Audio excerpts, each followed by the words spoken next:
dare you? You have stolen my dreams and my childhood with your empty words, and yet I'm one of the lucky ones. People are suffering, people are dying, entire ecosystems are collapsing. We are in the beginning of a mass extinction, and all you can talk about is money and fairy tales of eternal economic growth. How dare you? One of the most important things, never, ever quit. Never quit. One of the things about loving what you do is that it's not work, and therefore you don't quit automatically. It's a lot easier not to quit. But you can never give up. It's harder than a lot of you thought it might be. Sometimes it may make you feel like that it's not possible. You might want to give up. We believe in you. Don't give up.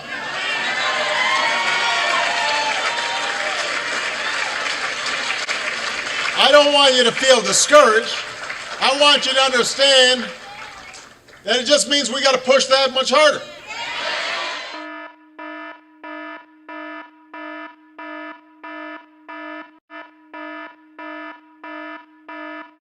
For God so loved the world, that he gave his only begotten Son, that whosoever believeth in him should not perish, but have everlasting life.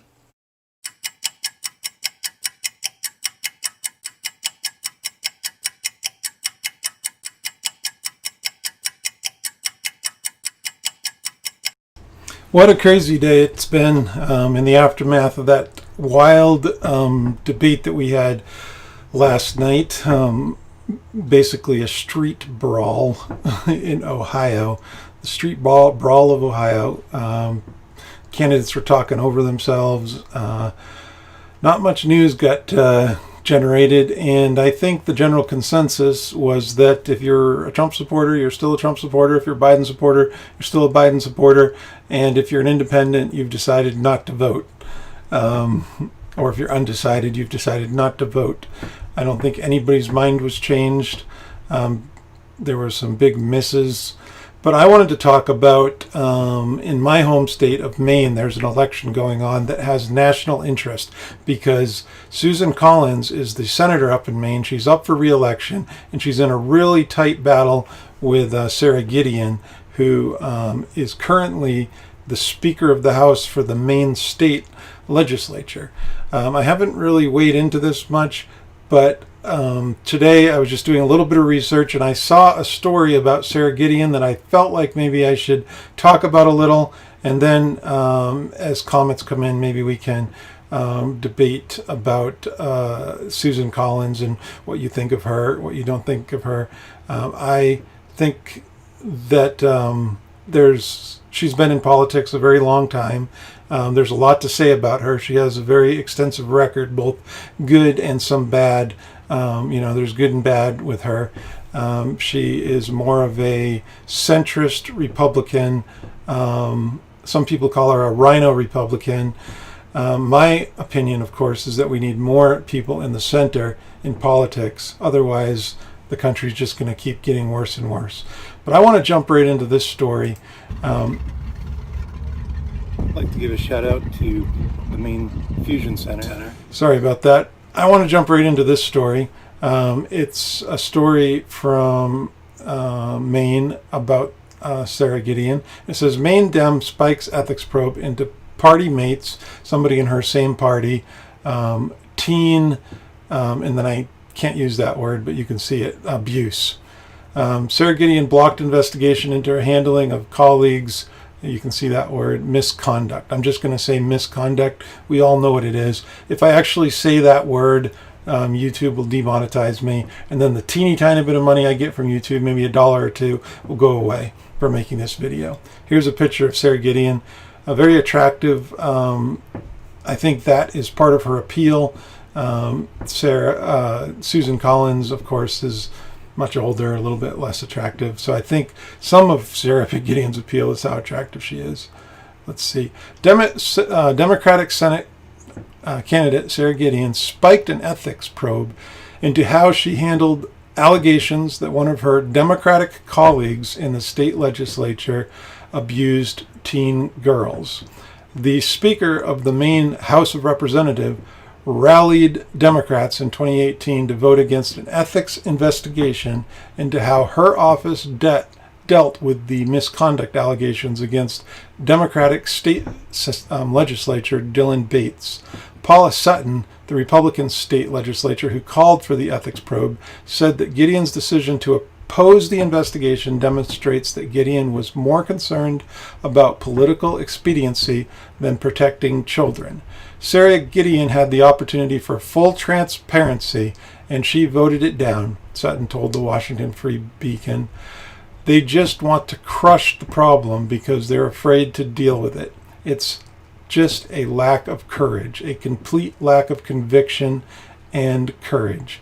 Gideon previously acknowledged that she heard rumors about Bates for months, but called for his resignation only after a news outlet reported about his alleged misconduct. Neither Gideon nor Bates responded to requests for comment. So you can see Sarah Gideon is completely entangled in this story, and it doesn't make her look good at all.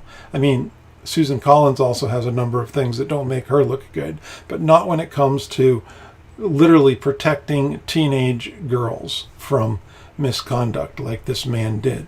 This makes Sarah Gideon look absolutely horrible, and in my opinion, it should cost her seat, the election. I think Gideon is ahead in the polls. She's probably going to win, but in my opinion, based on this story, I would say I don't think she should. Bates, a former drama teacher and athletics coach at Maine high schools, allegedly groomed underage girls to have inappropriate relationships with him, according to an anonymous victim cited by the Bullard, I think that's the newspaper, the monthly magazine that first broke the news in August 2018. Gideon demanded Bates' resignation on the same day the Bullard story ran. So it wasn't until after it was made public and in the public domain that Sarah Gideon took any action, even though she knew about this before the story ran. She heard rumors, she was aware, Republicans had told her this guy is doing this sort of stuff, but she took no action. She actually did take action to cover it up and make sure that it wasn't exposed. That's the only action she took. So it makes her look absolutely horrible. And the disgraced legislature resigned 2 weeks later. While Bates denied the allegations and the state never charged him with a crime, Maine Department of Education declined to renew his teaching license due to the allegations. I mean, this is absolutely insane. It's, I keep saying in these videos, Maine is the cover-up state. And it's stories like these that make me think that it is. Let's go on. Maine Democratic leaders knew about the allegations for months before the Bullard story's publication, but Gideon said she did not take action after Bates denied the allegations. A senior Maine Democratic aide offered a full-throttle defense of Bates to a different news outlet earlier this year, saying there was absolutely no truth to the allegations. After Bates resigned, well, if there's no truth to it, why did he resign? That's my first takeaway from that. Second, why did the Department of Education not renew him based on allegations that have no merit to them? And then third, of course, Sarah Gideon herself said that she had heard rumors circulating that this was happening, and that was while she was trying to cover it up. So why would there be rumors circulating if he did absolutely nothing wrong? So that's just complete BS. I do not believe it one bit that there's no truth to this. I think there is truth, and this needs to be litigated in court. He needs to be charged.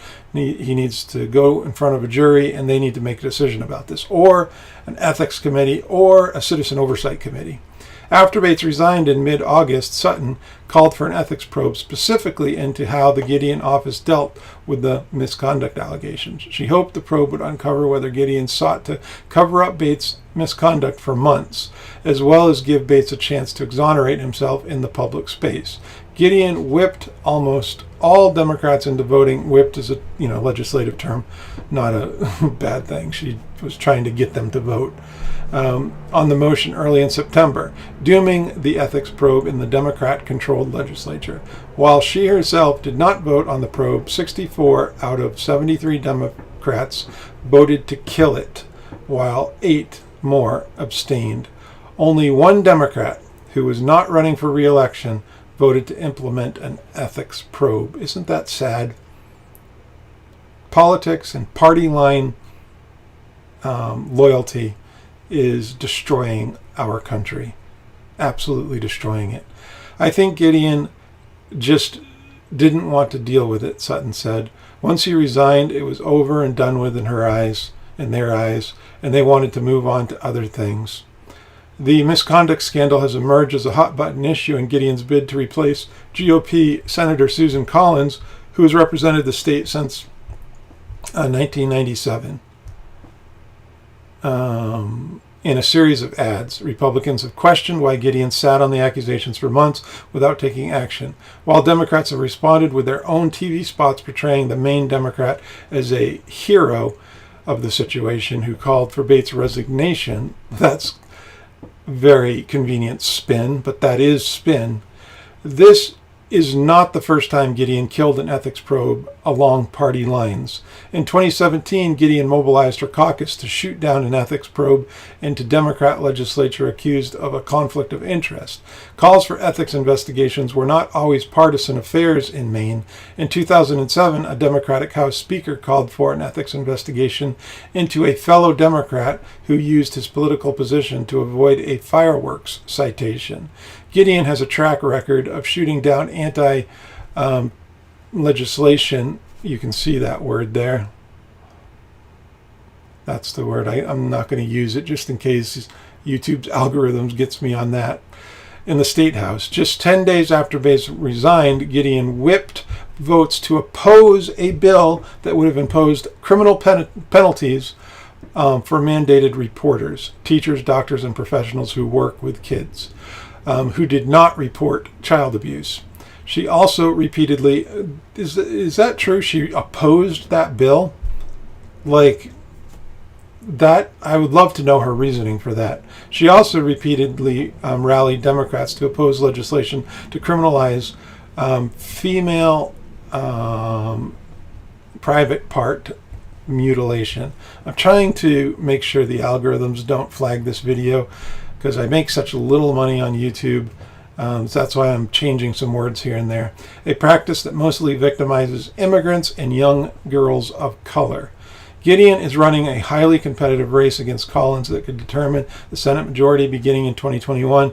The Democrat holds a 4.5-point lead according to Real Clear Politics. Wow, this is, disturbing stuff. Whether you're a Democrat, whether you're a Republican, I don't care. When you see that Sarah Gideon basically does party line voting to protect Democrats but hurt Republicans, even when they're accused of hideous things like this man Bates was accused of, it doesn't bode well to her character and whether she would make a good United States senator. Especially because once you hit the Senate, you have all sorts of pressures on you from Senate leadership like Chuck Schumer in her case, or Mitch McConnell in Susan Collins' case, to do exactly what they say and be basically a lapdog or a party line loyalist for them. We know that Susan Collins is an independent thinker who will go against her party and vote with the other side. Would we rather have an independent thinker representing the state of Maine, or would we rather have a lapdog party shill that just always votes with the party and doesn't think for herself? In my humble opinion, I would say I would want Susan Collins reelected. There was a comment that came in. I'm not American, so I can't say anything. Interesting. These streams don't often get a lot of viewers while I'm live streaming, but later on when they get uploaded to YouTube, they get 200 or 300 views. within the first few days, and then it slowly builds after that. Anyway, obviously in the comments, let me know what you think of this story, and let me know whether you think Sarah Gideon would be a good fit for the state of Maine or she would not be a good fit. But when you see things like this, it definitely makes you wonder. There's another story here that I wanted to talk about. This is a story about a Somali immigrant into the city of Portland, and I've talked about this over and over again, but I think that it bears continuing to go back to. And the circumstances of this story are identical to what happened to George Floyd, almost in every single way. Listen to this. A Somali woman says that Portland police officers used excessive force to illegally detain her at Maine Medical Center in 2014 when she was trying to locate her 16-year-old daughter there, according to a lawsuit filed Wednesday in U.S. District Court in the city of Portland. The city of Portland's former police chief and current Maine Department of Public Safety Commissioner Michael Soschuk, a community policing coordinator in the city, a city police officer were named as defendants. And in the title to this video, I put Maine Police Commissioner. What did I write? Actually, I don't remember what I wrote. What did I say? The titles. I think I said Maine's police commissioner. Maine Senate race and Maine's police commissioner is what I said.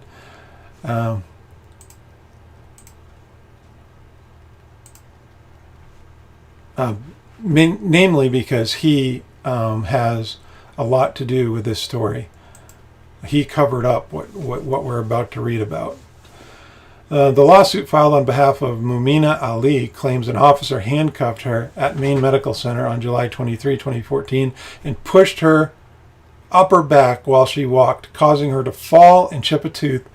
And while she was on the ground, the officer began choking her from behind, according to the lawsuit, causing her to lose consciousness.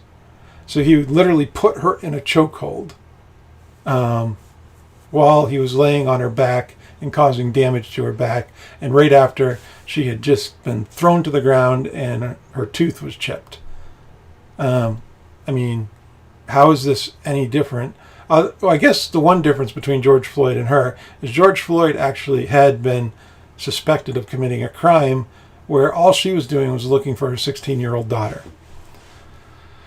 The lawsuit claimed Ali had not engaged in any illegal activity, and police had no probable cause to believe that she would. Neither a city spokesman nor the city's police chief immediately responded to a request for comment Thursday morning. The lawsuit further alleges that Ali and her family's harassment by the Portland Police Department is a common experience among the city's immigrant and minority populations, specifically the Somali population, which is huge in Portland, Maine, in Lewiston, Maine, and in other areas like Minneapolis. Ali is a Somali refugee who moved to Maine with her 5 children in 2006 after living in a refugee camp in Kenya for 8 years. That experience caused one of her daughters to suffer from severe post-traumatic stress disorder, according to the lawsuit. On July 22, 2014, that daughter was arrested by Portland police, according to the lawsuit. The next day, Ali's youngest teen daughter, who spoke the best English in her family, contacted the Cumberland County Jail to ask why her older sister was arrested. The daughter told police she was distressed from her sister's arrest and was thinking of harming herself, according to the lawsuit. As a 16-year-old girl trying to save her sister, she made that statement as a last resort. So it wasn't true. She was just desperate to figure out what happened to her sister, the lawsuit states, and did not intend on actually harming herself. The teen was detained for those comments, according to the lawsuit. She vomited in the cruiser from her anxiety, according to the lawsuit, so the officer transported her to the Maine Medical Center. When Ali finally tracked her daughter to the hospital, staff there attempted to connect with her through an interpreter. As the wait to locate an interpreter hit the 3-hour mark, police and social workers instructed Ali to sign a document, according to the lawsuit. Without an interpreter and not being able to read English, Ali refused twice to sign the document, according to the lawsuit. So police aggressively handcuffed Ali's hand behind her back and walked behind her, pushing her in the upper back out of the emergency department and into the parking area, according to the lawsuit. Ali, who suffers from multiple health issues, including asthma and back problems, walks slowly. She chipped a tooth after falling on the sidewalk and screaming out in pain and alarm. The lawsuit said, so immediately the officer pushed her head into the ground and began choking her from behind with his arm and placed a hand over her mouth to muffle her screams as she lay prone or thrown on the ground. I mean, isn't this absolutely insane? Ali said she was terrified for her life because she was unable to breathe. I can't breathe. I can't breathe. Remember that from the George Floyd thing? Same thing happened to Mumina Ali. She became dizzy, and at some point she lost consciousness. And when Ali regained consciousness, she vomited, according to the lawsuit. Ali was taken back into the hospital in a wheelchair, but still handcuffed, and hospital records say she was agitated and yelling, according to the lawsuit. Ali was taken into a trauma room, placed face down on the table, and put in 5-point restraints. A hospital sock was forcibly shoved in her mouth to stop her from screaming, the lawsuit states. How is this anything other than just torture on the part of the Portland Police Department and the hospital, for that matter? After being restrained, the lawsuit says that a physician administered shots of antipsychotic medication, including Hadol and Ativan, even though she did not consent to receiving this medication. She was then placed in a small room and kept there for 6 hours. She was released. Remember, all she's doing is going to figure out what's going on with her 16-year-old daughter. She's not a criminal. But they're treating her like a criminal, or, I mean, they're just plain kidnapping her and torturing her. She was released later that night, given a neck brace, wheeled to the exit, and had to walk home alone. The force used by police caused permanent injury to Ali's neck and right shoulder, according to the lawsuit, and the incident has affected her both emotionally and mentally. The lawsuit alleges that the Portland Police Department did not conduct a thorough investigation into the incident. Michael Soschuk, who was the police chief at the time, completely covered this situation up, and he never was punished. The officers were never punished. And even after all these years, nobody has been punished as a result of this incident. This torture, kidnapping, horrible incident that happened to Mumina Ali. Following the July 23, 2014 incident, Maine Department of Health and Human Services took custody of Ali's teen daughter and moved her to a group home in Lewiston, according to the lawsuit. After a hearing, a judge returned to the 16-year-old girl to Ali's custody. So not only did they kidnap her, torture her, chip her tooth, strangle her, put her in a chokehold where she nearly died and passed out, stuffed a sock in her mouth, kept her against her will for over 6 hours, administered psychotropic medication to her against her will, but then they stole her daughter from her and put her in a group home 45 minutes away or 30 minutes away.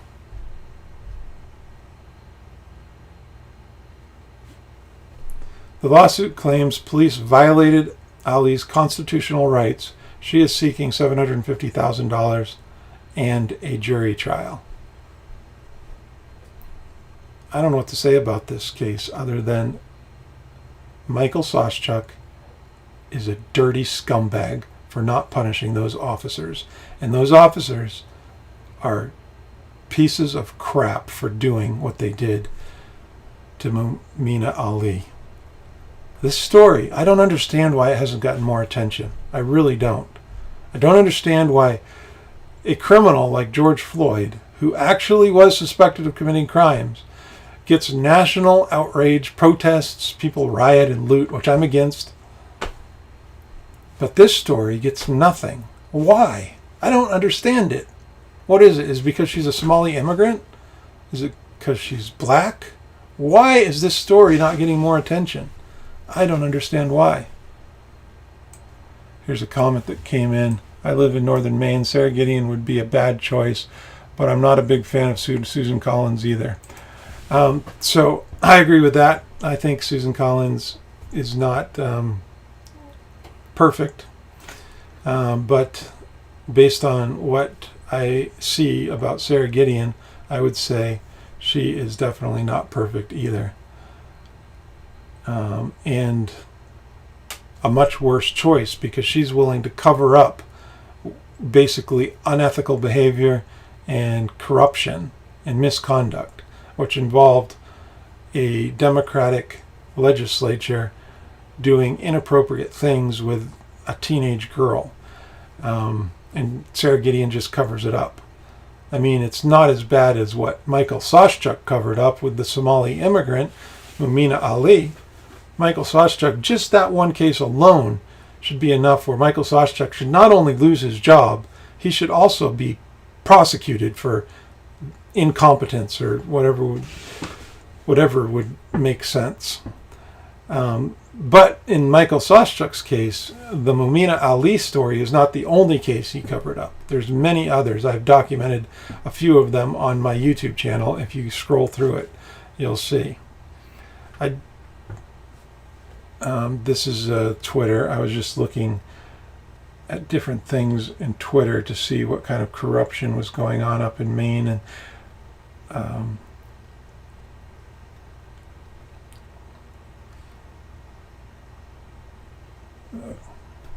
oops, I'm not sure if I'm going to be able to view this story.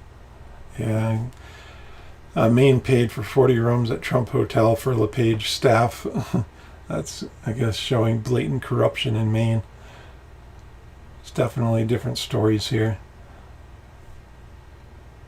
Oh yeah, there is a great story of corruption, a video by Tom Dunn, who I have covered on my channel before. It's on unmaskerformaine.wordpress.com. If you haven't seen this video, I recommend you definitely watch it. It's a half hour long, well worth your time. I've said sort of what I wanted to say on this live stream. Please share this story of Mumina Ali. Tweet it, share my video, like this video. The more you share this video and like this video and even adding a comment to this video, the more the YouTube algorithms will spread it around YouTube and Twitter and Periscope. I'm doing a multi-stream right now, so it gets it on all these different platforms. I don't do a lot of these multi-streams, but these two stories I felt were so important that I wanted to do that. So please, please, please share this information. And thanks for watching.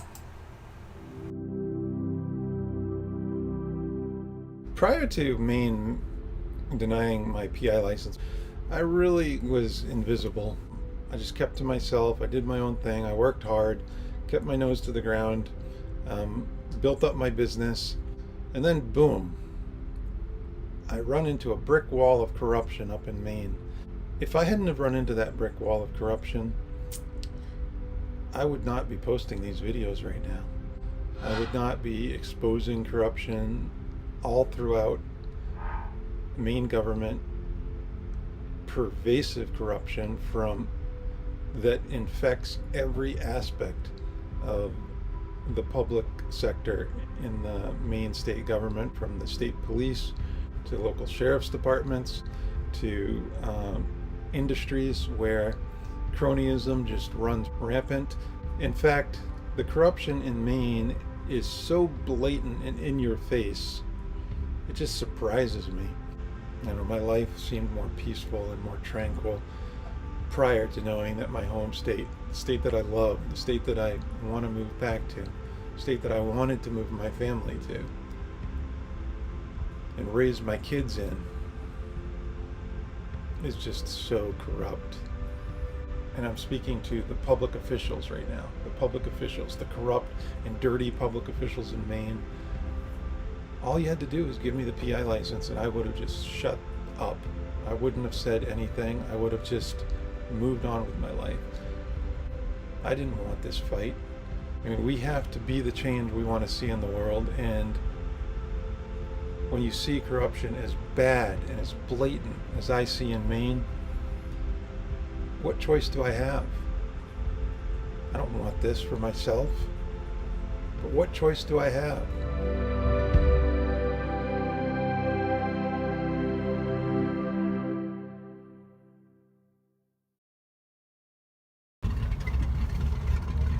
I'd like to give a shout out to the Maine Fusion Center, a secret Maine State Police Department set up in the wake of 9/11 to spy on terrorists, but now spy on anybody who's a little critical of the state of Maine.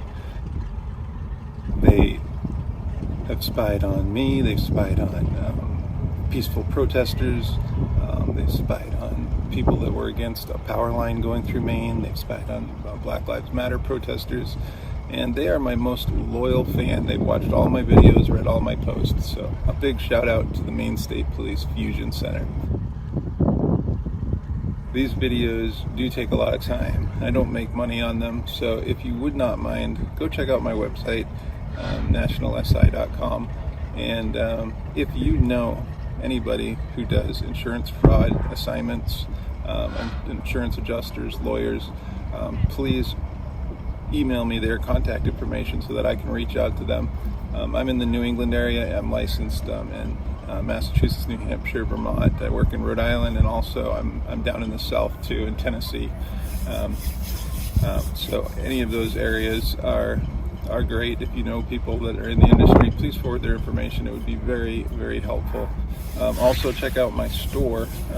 You can buy cool t-shirts and mugs and different things that help support my work. I just want to get to the truth. That's my goal with every case, with every story that I do, and the truth and uncovering the truth is very important, no matter where it leads.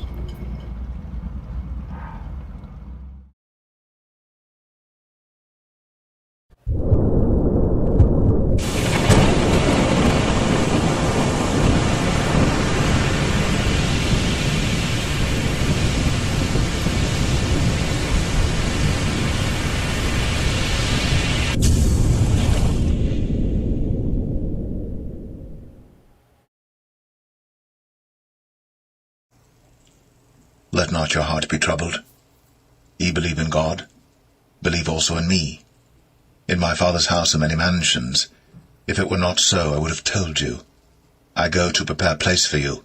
And if I go and prepare a place for you, I will come again, and receive you unto myself, that where I am, there ye may be also.